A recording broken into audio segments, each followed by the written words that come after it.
Good morning. It's a chilly December morning at Edgefield Farm in Surrey, New Hampshire.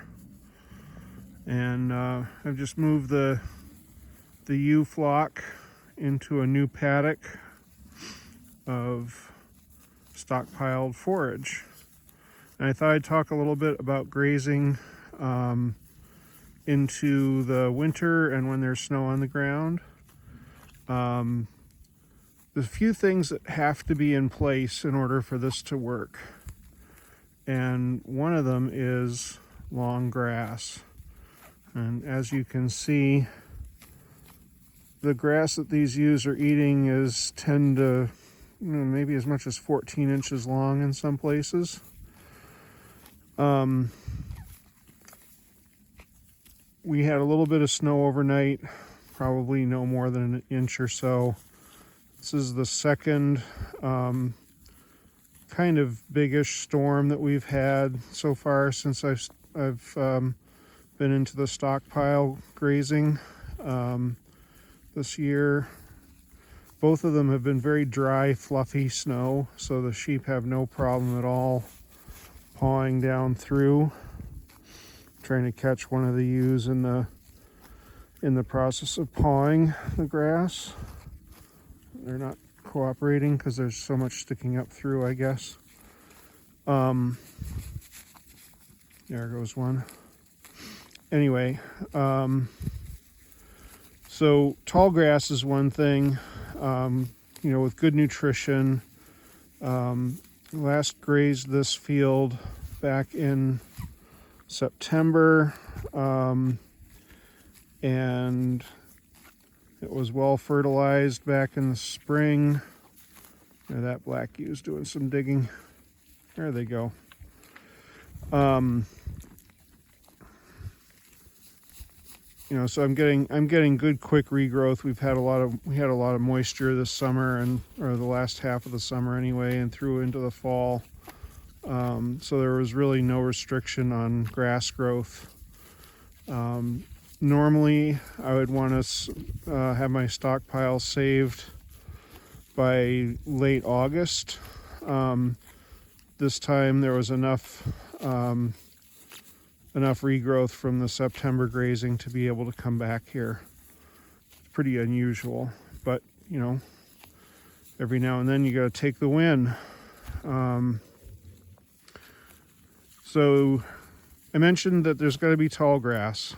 Probably gone on long enough about that. This is still managed grazing. This isn't just turning the sheep out into the field and letting them clean up whatever they can. I have these sheep, they've just been turned into a paddock that is probably a little bit less than 1/10 of an acre. There's 16 ewes and a ram in this group, small group. This feed will probably keep them. I'll move them tomorrow, no matter what. But it might be more than enough feed for a day. I am trying to manage the grazing so that they're not cutting off any of the growth points of the plants. Particularly orchard grass has a carbohydrate storage above ground.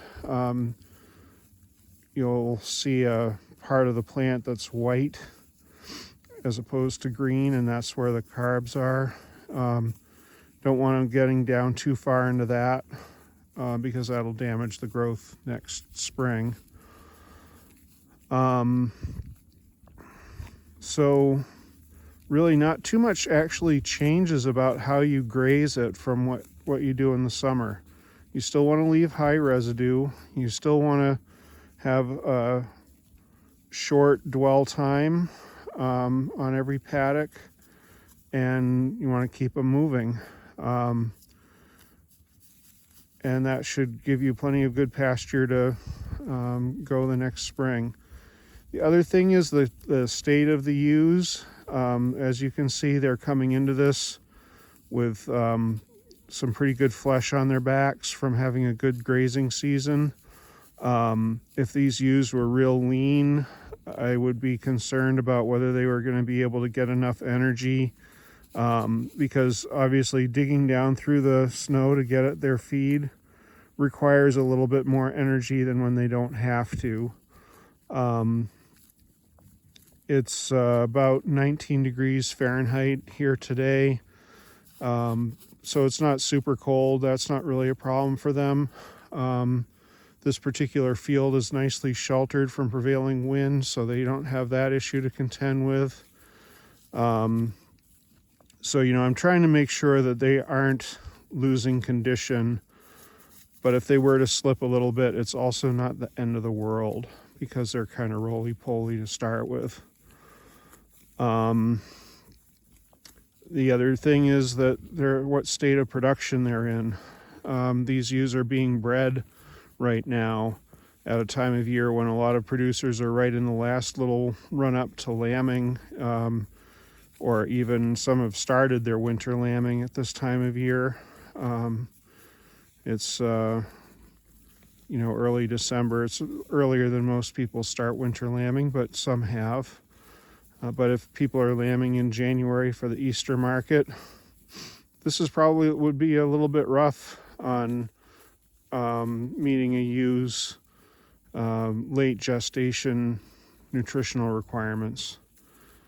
So these are basically, they're not at their lowest point of their nutritional need of the year, but they're not far above it.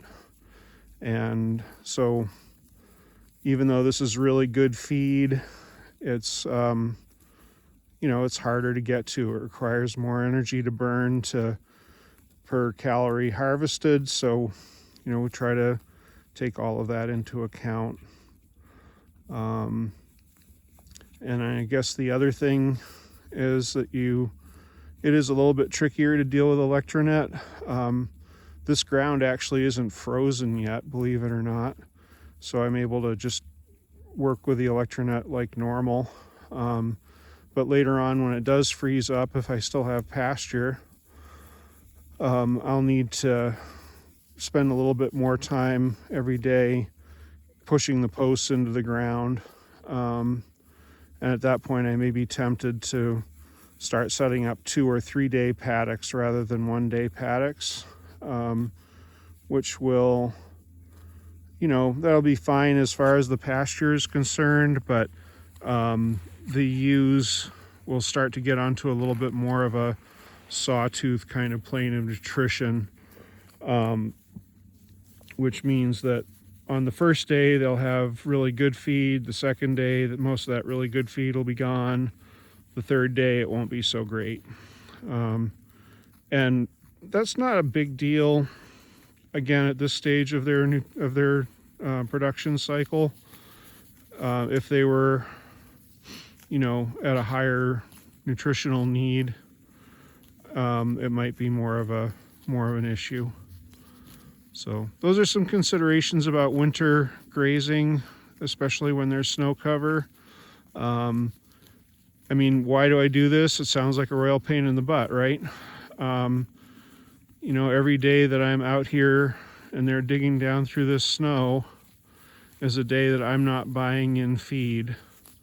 It's a day that I don't have manure to deal with in the spring because they're depositing it where it needs to go. It's a day where they're, I don't know how happy they are, but they are certainly content out here, getting their nutritional needs met.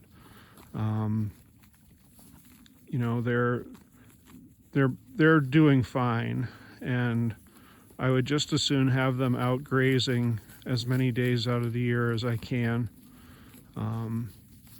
And this year that could be well past Christmas.